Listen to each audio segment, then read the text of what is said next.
Hi అండి. Sambar recipe చాలా టేస్టీగా ఉంటుంది.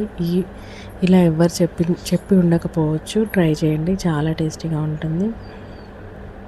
ఫస్ట్ నేను ఇది మట్టి కడాయి తీసుకున్నానండి, మట్టిది. దాంట్లో ఒక 4 స్పూన్స్ ఆయిల్ వేసా. ఆల్రెడీ నేను పప్పు ఉడికించి పెట్టుకున్నాను. డ్రై మిర్చి వేసుకోవాలి. మెయిన్గా ఏంటంటే సాంబార్లో వంకాయ వేసి చూడండి, ఎంత టేస్టీగా ఉంటుందంటే పోపులో చాలా టేస్టీగా ఉంటుంది. మెంతులు చాలా మంచిదండి హెల్త్కి. ప్రతి కర్రీలో ఒక 2-3 మెంతులు వేసుకోండి.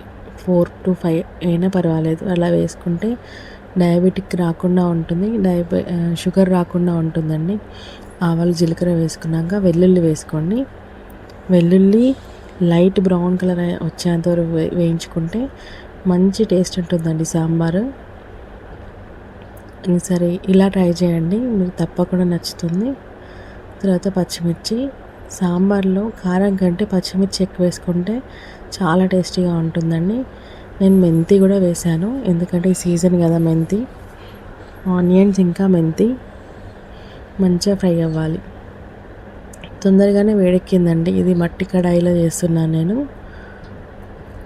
అంతకుముందు వాడాము, మళ్ళీ యూట్యూబ్ కోసమే నేను మళ్ళీ ఓపెన్ చేశాను ఈ కడాయిని. ఆల్రెడీ వాడి పక్కన పెట్టి మళ్ళీ యూట్యూబ్ ఛానల్ కోసం మళ్ళీ నేను తీసాను బయటికి. ఎందుకంటే ఇంత క్వాంటిటీలో రైస్ మేము కుక్ చేయము, రైస్ కోసం తీసుకొచ్చాము. కాకపోతే రైస్ అంతా కుక్ చేయము, డైలీ వాడాలంటే ఇబ్బంది అని చెప్పేసి పక్కన పెట్టాము. సాంబార్కి బాగుంటుంది. దీనికి మూత నేను ఎండకి పక్కన పెట్టి అది కొంచెం బ్రేక్ అయిపోయింది, ఇక పడేసాను. మంచిగా ఫ్రై అయినాక నేను ఇది బ్రింజాలు కూడా వేసాను, ఒక 2. ఏదైనా పర్వాలేదు, బ్లాక్ కాకుండా ఏదైనా వేసుకోండి, మంచి టేస్టీగా ఉంటుంది పోపులో. కూరగాయలన్నీ అయిపోయాయి. సో నేను ఓన్లీ వంకాయ ఉంది, దీంట్లో సోరకాయ ఇంకా మునక్కాడ ఏదైనా వేసుకోవచ్చండి, క్యారెట్ అన్నీ వేసుకోవచ్చు. నేను ఓన్లీ వంకాయతో చూపిస్తున్నా, ఎందుకంటే ఇది మంచి ఫ్లేవర్ ఉంటుంది సాంబార్. టమాటా వేసుకొని మంచిగా ఫ్రై అయినాక కారం వేసుకొని మంచిగా కలుపుకోండి, చాలా టేస్టీగా ఉంటుంది. చాలా సింపుల్. నేను ఎందుకు చెప్తున్నా అంటే ఒక్కసారి ట్రై చేస్తే ఈ ప్రాసెస్లో మీకు తప్పకుండా నచ్చుతుంది. ఏ కూరగాయలు అయినప్పుడు ఇలా చేసుకోండి. చింతపండు నానబెట్టి పెట్టుకున్నాను.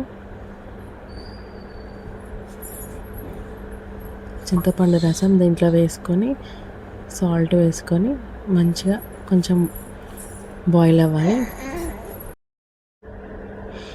ఇలా మంచిగా బాయిల్ అయ్యాక మనం ఆల్రెడీ ఉడికించుకున్నాం కదండి పప్పు, దాన్ని పప్పు గుత్తితో నల్లగొట్టినాక దీంట్లో వేసుకోండి.